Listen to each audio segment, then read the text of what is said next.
Hey viewers, this is Ashwin here. In this video, we are going to see about how to prepare a resume for job interviews. Okay, let's get to the topic. I have just downloaded a resume template for information technology from Resume Genius website. They have variety of templates with various formats, so you can download any of them if you want. So now I'm going to go through some important topics. What are the do's and don'ts while writing the resume? So it will be very helpful information throughout the career. I also have discussed some of the formats with HR. So it will be a very helpful information for you guys. Okay, let's start it. So first thing, instead of this information technology, you just have a picture of yours with a circle format with a clear white background or a normal background, but the background should be clear. And the picture should be professional with a proper suit or a proper dress with a proper haircut, and you need to shave if you are a male, and like that you need to have a proper picture for that, and make sure you upload the same picture in your LinkedIn profile too, so that will be very helpful. With the picture itself, they can judge how you are, so the picture is very important, and you can mention your name on the right, and after that you can have the current job title. That is, if you are a software engineer, just mention it as software engineer, or a data scientist. It can be any role. Like that you can just mention in this header, and this can be blank, so you just leave it as it is, and you can also change the colors. And the first one is overview. Don't just copy and paste the overview from the internet. It will be very obvious for the HRs that you are copy pasted the overviews, because they are seeing so many resumes. So make sure your resume is stand out from all the others.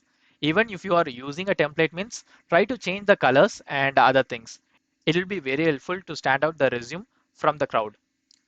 So for this overview, they have just explained the position with the number of years experience, and what they have in expertise in general, and they have a little overview of the education background.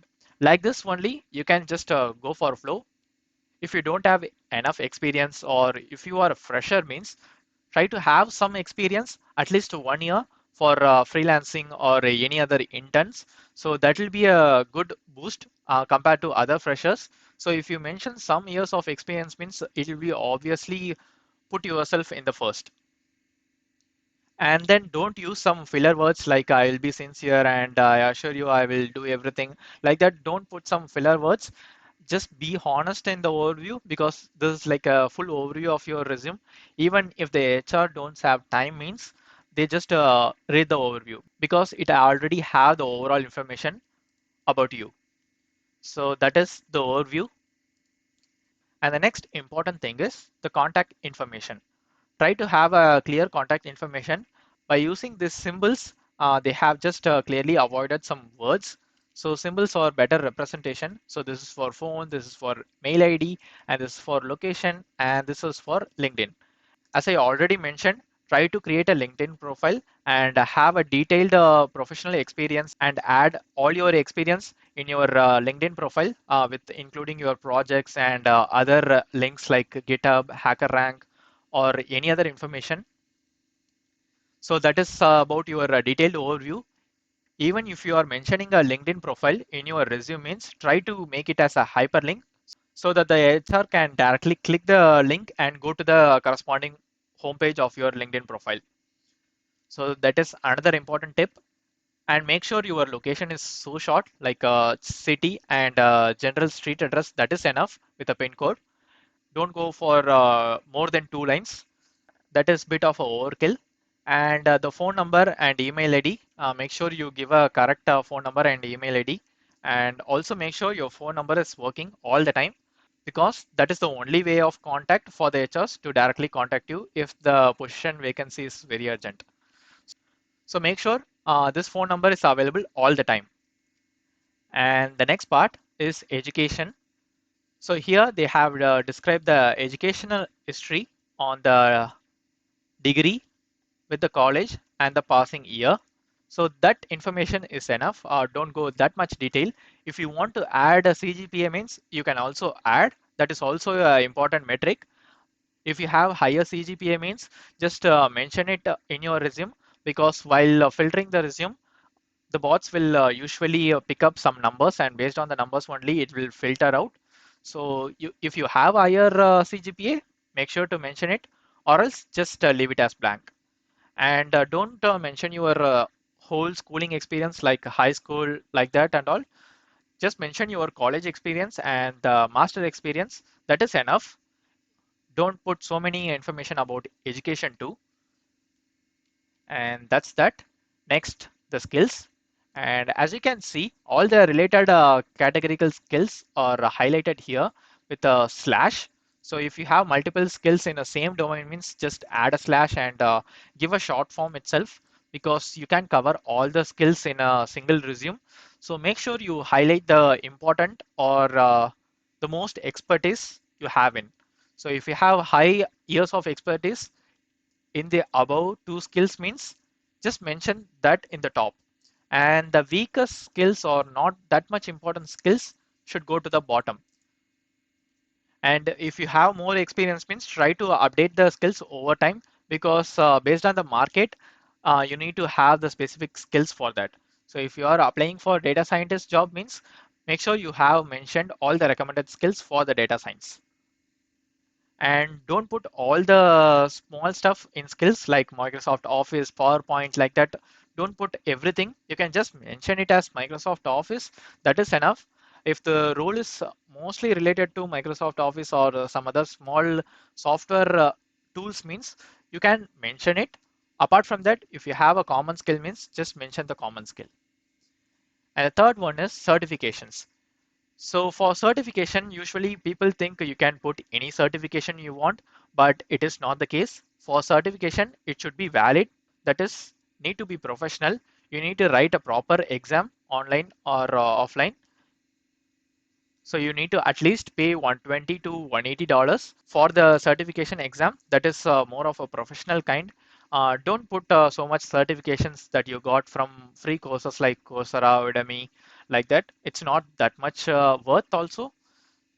And try to put some at least one certification. That is enough. If you don't have certification and you have the knowledge means you can change the certifications as interested domains or area of expertise.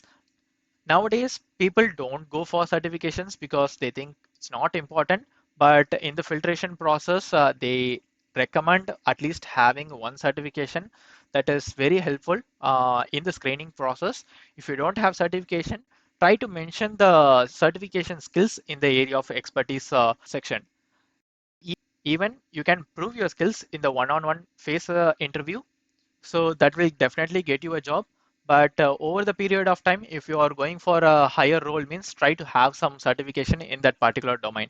Here, they have certification related to security and the Microsoft systems and computer security. So this is clearly a cyber security kind of role. Here also you can see the skills. So it is perfectly matching. And also another thing, if you are applying for a specific role and you are very skilled at it means try to make the resume more biased to that particular role. For example, if you are a data engineer or a data science cloud engineer, so it can be anything. Based on the domain, try to put up the skills and have a certification in that domain.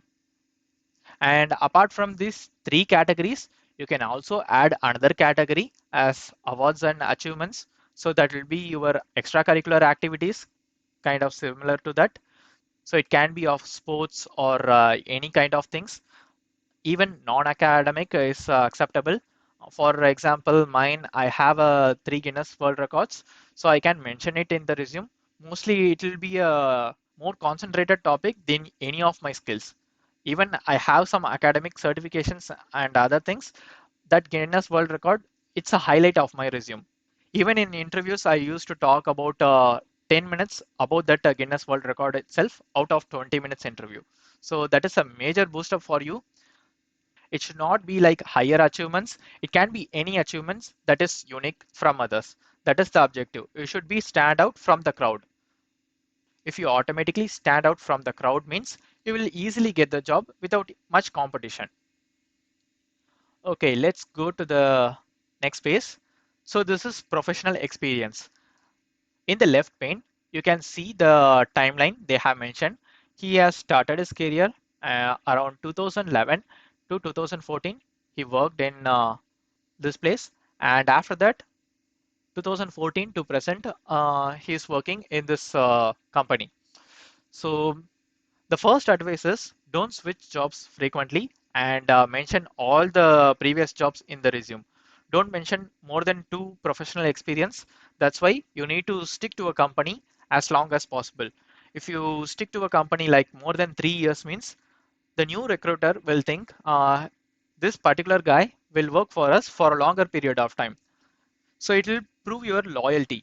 So that is one of the things that HRs mentioned to me. So try to choose the company and work for the company as much as possible. If you are switching the company too much in 6 month or 1 year basis means it will reflect a poor experience on your professionalism and loyalty. So people get rejected for that also. Even if you have extraordinary skills, they don't consider if you don't stick to the company for more than 2 years. If you have some valid reasons, you can mention it to the HRs, but mostly they will filter out using the information in the resume. Based on the number of years only, they will determine your loyalty. Even as a tip, just combine both the company experience. If you have worked for shorter period only, that's another thing. But most companies will verify your background. At that time, you will get caught. So be honest about it. Don't try to switch the company as soon as possible. And secondly, just mention your role, what role you are working on that particular company with the company name and the location. So they have mentioned like 3 points, what they are working. So for this 2 to 3 points, so you can mention what you are working and how your particular role improved the overall product. Like that, you need to mention for at least 2 points. That is minimum. Maximum of three. That is enough. Don't go overboard with that also. It will occupy so much space in your resume. So if you don't have any experience means I already mentioned you can work as a freelancer in Upwork, Fiverr, any kind of sites, or you can do a local freelancing also. Apart from that, you need to have at least one intern experience during your college days, at least in third year or final semester too. That will also add your profile experience. That experience can also be added to the resume, so it will occupy this space. After you are switching to another company means you can put your current experience in the professional experience tab. These are the important sections you need to have in your resume, and try to have the resume in 1 page and the maximum of 2 page. Don't go for more than 2 pages because recruiters are so busy. In a daily basis, they will get around 500 to 1000 resumes if you are applying for a high-end company. So they will just filter out most of the things by using the bot. And apart from that, they will just manually go through the overview and they only see the years of experience and the important skills that the person has. So usually you need to have a single page resume. So that is the best thing. Like I will recommend 80% of the time, just have a single page resume with all the overview of information. If you have more information you want to display means just go to the LinkedIn profile and add all the information you have about. You can also mention a website for you alone, so it will give a clear overview about your professional experience. And apart from that, people usually mention the hobbies and other personal things like caste, religion, personal things, and some declaration in the end with a sign. Don't mention any of those things in the resume because each line is important to the HR. So just provide some valuable information in the resume. Apart from that, don't put your hobbies as singing, watching movies, playing games like that. Don't put any of the stuffs in the resume. Those things will automatically reduce your professional experience, because if you are creating a resume, try to add more professional information alone. Don't add these silly extracurricular things that everyone is doing, like watching Netflix is like everyone is doing. Don't mention it in your professional resume. And don't mistake it with achievements and awards. That is a complete separate section. that is somewhat unique that others can do easily. So make sure you understand that difference. I think that's pretty much it. If you have a two-section resume, like splitting the page into half and having the details in two panes, you may have more space for adding more content. For that content, you can add your most valuable projects you have done in the past. So you can add one or two projects that will also boost up your domain expertise or your work ethics. So that is a bonus point. I think this is pretty much it. Just make sure you follow all the information I just said in this video, because these are the things that HR recruiters expect from the candidates. So try to have some numerical attributes in your resume, like some percentage or anything numerical that also added some value while the robot is doing the screening process. So that is one other tip. And yeah, try to have a decent look of a resume and don't just use this template as it is, because in this website, many people will download the same template from this website. If you don't bother even changing the color or changing the font to some professional fonts or some other things, it will be obvious for the recruiters that you can't even put a single effort in order to stand out from the crowd.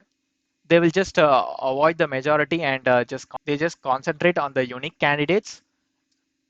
Sometimes I heard in the post that a candidate is selected based on the resume presentation itself. Because the presentation is so awesome, the candidate is directly selected to the company without any interviews. So that can also happen if you are put some major effort to building your resume. I think that's pretty much it. I have explained all the sections that the recruiters expect from the candidates. If you have any other sections or any other tips and tricks apart from this, just leave a comment below. It will be very helpful for everyone in the community. And if you like this video, hit the like button and don't forget to subscribe the channel for future videos. If you want any other videos similar to these kind of topics means, just feel free to comment below. I will try to make as many videos as possible for your wish, and stay tuned for the next video.